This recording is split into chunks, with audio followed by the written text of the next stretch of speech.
Agora a gente vai falar de educação. O transtorno de déficit de atenção e hiperatividade, o TDAH. Geralmente ele aparece na infância, acompanha a pessoa por toda a vida e há muitas dúvidas em relação a isso, por isso a gente está com volta às aulas agora, né? Isso fica mais evidente. Eu estou aqui com a Eliane Santa Cecília, que é psicopedagoga. Eliane, obrigada por ter vindo, viu? Imagina, bom dia. Para conversar sobre algo tão importante que gera tanta dúvida, né? E você pode participar, 99897.1000. Para a gente começar, o que é esse transtorno e tem como a gente identificar os sintomas? Eles podem ser confundidos? Então, Mônica, são 3 sintomas muito fortes, que é a hiperatividade, a impulsividade e a falta de atenção. E esses sintomas, eles podem vir combinados, 1, 2, 2, 3, ou isolados. Mas a gente não pode confundir esses 3 sintomas com outras características, como desatenção, agitação, porque não é só aquele desatento que não presta atenção em alguns aspectos. É claro que a gente tem que prestar atenção na intensidade desses sintomas, que tanto de impulsividade, que tanto de desatenção, que tanto de agitação. E isso é muito comum a observação na idade pré-escolar, porque a gente percebe que as crianças não param quieta para brincar, não param quieta para assistir uma TV, um desenho, mas não é porque tem a agitação que é um TDAH. É necessário fazer testes, encaminhar para o neurologista ou para a psicóloga fazer os testes que hoje existem, os testes para a própria desatenção e hiperatividade. Sim, porque aí não confunde diagnóstico, não vai estar achando todo mundo com um transtorno. E em relação também ao transtorno, antigamente a gente falava que tinha que esperar uma idade para poder esgotar todas as possibilidades. E nós, como educadores, a gente realmente trabalha primeiro todas as atividades com essa criança, atividades atentivas, que desenvolve a atenção, que desenvolve a concentração, antes até mesmo de encaminhar para outro especialista para que ele possa entrar com medicamentos, né? Entendi. E o educador, normalmente, ele tem até uma resistência a esse medicamento. Mas o medicamento dosado pelo neurologista, acompanhado pela família, pelo psicólogo, tem dado resultados positivos. E é para a vida toda? Então, porque a gente fala que acompanha para a vida toda, né? Como na verdade, Mônica, existem pessoas portadoras de TDAH que só descobrem na vida adulta ou nunca descobrem. Acha que aquilo é uma característica dela e ela aprende a lidar com aquela desatenção, com aquela impulsividade, com aquela desatenção, mas é um sofrimento tão grande, né, que não precisa de passar por tantas dificuldades para se tornar um adulto que passou por às vezes até traumas, né, em relação à à vida escolar, à adolescência. Mas o medicamento, voltando nele, só quem pode dizer a quantidade, o tempo, é o neurologista associado com o psicólogo que acompanha esse desenvolvimento. Você está falando dessa equipe multidisciplinar e hoje a gente tem conseguido identificar o quanto antes, até para que não haja esse sofrimento e que não haja um prejuízo escolar? Muitas vezes a escola encaminha e até fala assim para a gente, a criança X é hiperativa, né? Então até ela já vem com o diagnóstico da escola. Mas isso a gente tem que ter um cuidado, porque agitação é diferente de hiperatividade. Desinteresse é diferente de hiperatividade. Agora, existe uma questão interessante, que na escola, a criança hiperativa ela é muito observada. Mas a desatenta, como ela é quietinha, ela não causa nenhum problema. Então, às vezes, ela fica à margem da turma. Então, no meu ponto de vista, é mais difícil a escola encaminhar um aluno desatento do que o hiperativo. Porque o hiperativo, ele incomoda, né? Ele transita na sala, ele faz muitas coisas ao mesmo tempo. Mas existem coisas para a gente fazer dentro da sala de aula para lidar com essa agitação antes da gente dizer que é uma hiperatividade. O que pode ser feito? Por exemplo, na sala de aula, né?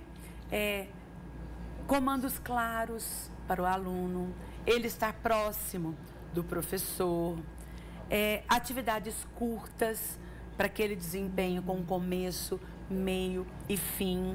Falar olhando para aquele aluno e explicando quais são as etapas daquelas atividades.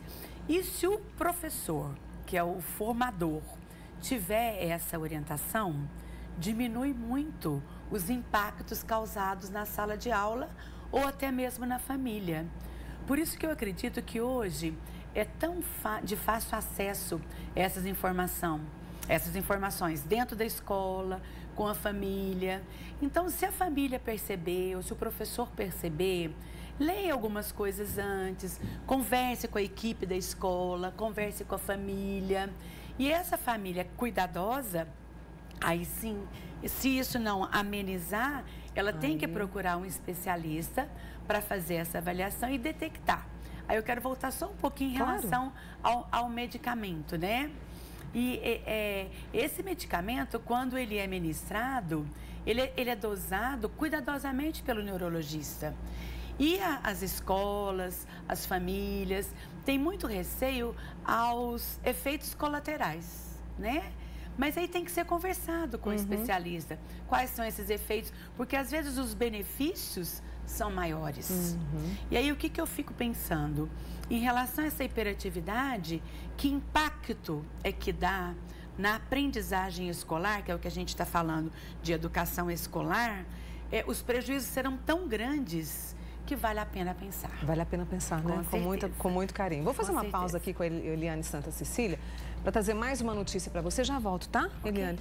Fique à vontade aí com a água. Ela falou sobre ler, não falou? Sobre se informar. A gente está conversando aqui sobre isso, trazendo informações excelentes com a Eliane e tem bibliografia aqui que você pode também se informar, não é, Eliane? Com certeza. Já volto com você. E a gente continua falando sobre TDAH. É a ansiedade, a dificuldade para cumprir rotinas, não é, Eliane? Isso também traz, são sintomas, gera né? essas outras questões, Mônica, porque isso é inerente à vontade do aluno ou da pessoa, porque na verdade não é só o aluno, né? Existe aí no adulto, no adolescente. E aí o que acontece? O TDAH não cuidado, ele vai impactar muitos problemas de aprendizagem. E aí sim, a criança deixa de aprender e é confundido com dificuldades, problemas de aprendizagens. E, na verdade, é um distúrbio que pode ser cuidado. Eu costumo dizer assim, que existem dificuldades de aprendizagem, problemas de aprendizagem e distúrbios. E o TDAH é um distúrbio. A natureza distraiu em algum aspecto, então nós, especialistas, precisamos de ajudar essas pessoas portadoras dessas dificuldades, desses transtornos, para que vivam melhor. Exatamente. Então, na verdade, quando tem o TDAH e impacta prejuízo na aprendizagem, não só escolar, na aprendizagem de vida, aí nós precisamos de cuidar, sim. Por exemplo, uma criança portadora de TDAH, ela tem dificuldades de relacionar com as pessoas. Porque entre o que ela pensa e o que ela faz, o pensar e o agir, o espaço ele é muito pequeno. Ela precisa de ser satisfeita imediatamente. Ela não consegue esperar. Então, quando a gente pensa nesse aspecto do TDAH, o que o educador, a família, nós precisamos de enxergar? Que tanto que é essa agitação e hiperatividade? Que tanto que é essa desatenção? Que tanto que é essa impulsividade? Aí a criança briga, ela não espera o outro, ela não cede. E aí vão causando questões que vão gerando problemas, que se tornam problemas até de ordem emocional. Tem perguntas chegando para você, Eliane. Tem uma amiga nossa que falou essa questão, né, dos profissionais, da família prestarem atenção. A Maria disse que a filha dela tem 12 anos, ela acredita que tem déficit de atenção. As professoras, segundo ela, assim, às vezes estão adaptadas para lidar com esse tipo de situação? Porque a gente tem escola estadual, particular, municipal. Então, na verdade, Mônica, como eu disse no início, hoje é uma bibliografia de fácil acesso, mas ela precisa de ser estudada. E o que a gente propõe? Que as escolas façam grupos de estudos.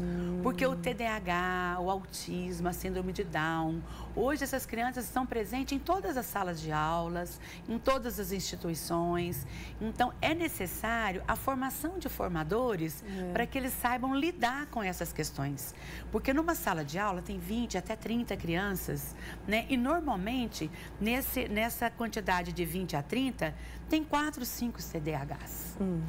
E aí, se não tomado conta desse grupo, ele realmente tumultua o restante da turma, ele não consegue aprender, focar. Então, é essencial que os professores, os formadores, a direção da escola, façam esse grupo de estudo, principalmente para essas questões que aparecem no dia a dia, que são as síndromes e os distúrbios de aprendizagem. Eu tenho aqui a Michele, ela falou que ela tem uma sobrinha de 1 ano que não fica quieta de jeito nenhum. 1 ano de idade, ela quer saber o que fazer. Caracteriza o déficit? Então, não, né? Por enquanto a gente não pode dizer isso. Por quê? Né? Porque a gente não percebe que pode existir déficit no desenvolvimento. Mas tem que ficar observando, conversar com o pediatra, né? Observar o tempo que ela fica em uma brincadeirinha, né? Porque, na verdade, é que eu disse no começo, não vamos confundir com agitação com déficit de hiperatividade, com TDAH. São questões diferentes. A gente tem que medir essa intensidade. E quem mede essa intensidade tem que ser o especialista.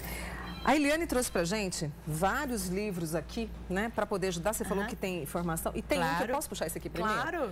Porque eu quero que você também me explique sobre isso, assim, limites.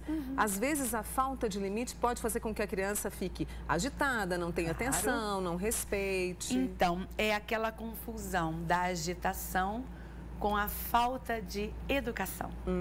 Então, na verdade, isso a gente está percebendo hoje, assim, em todo grupo que a gente vai trabalhar. O limite tem muito a ver com respeito. E, às vezes, a gente fica pensando assim, os problemas acontecem na escola, é porque tem muita gente, né? Mas, se a escola tem que ser uma extensão da casa, a casa precisa de ser aval da escola. E é através do quê? Do limite, do respeito e da educação. Tem outro livro aqui, olha, TDAH, Baralho de Transtorno do Déficit de Atenção. É lúdico esse aqui. E muito fácil, muito gostoso de trabalhar, porque a criança vai identificando aí situações que ela vive no dia a dia. E aí isso facilita para a família e para os educadores. Com certeza, e para a própria criança, porque ela entende o que está se passando com ela.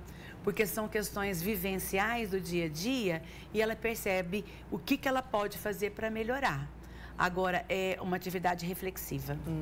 Tem uma amiga nossa que diz o seguinte: Mônica, eu sofri muito na minha gravidez. Teve não só a questão psicológica, mas também teve agressão. Isso pode fazer com que o filho desenvolva o transtorno? Então, Mônica, o TDAH ele é hereditário. A gente tem que ficar genético, tem que buscar essa questão. E não tem o conhecimento de ser gerado por agressões físicas. Mas é claro que todo trauma emocional leva a questões muito sérias para a gestação. Então, ela tem que buscar realmente uma orientação em relação a isso. O TDAH, às vezes, rotula a criança, traz rótulos para a criança. É menino que não gosta de estudar, menino que não sei o quê. Com certeza, até pela família. Antes de descobrir se tem ou não o TDAH, ela faz essa questão, né? Ele não presta atenção em nada, ele é muito agitado, ele cai muito, derruba muitas coisas.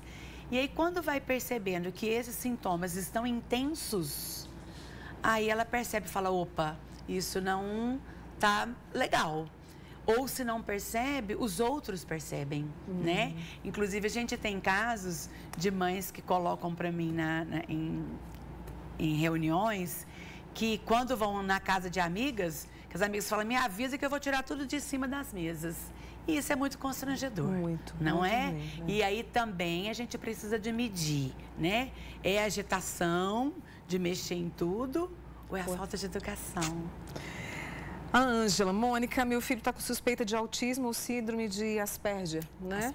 Está fazendo exames. Ele tem dificuldade de contar uma história que acabou de ouvir. Isso pode prejudicar também? Então, na verdade, não tem nada a ver com o TDAH, mas ela precisa buscar a ajuda de um especialista, porque a criança Asperger é do espectro autista. Eu costumo dizer que é o primeiro, né, do espectro autista e que precisa ser buscado realmente um atendimento, principalmente com o neurologista, para fazer os encaminhamentos e principalmente orientar essa mãe e a escola de como lidar com essas questões. Porque o não saber contar uma história que acabou de escutar e repetir, esse não é o único sintoma. Entendi. Não, então, ela tem que buscar mais orientações.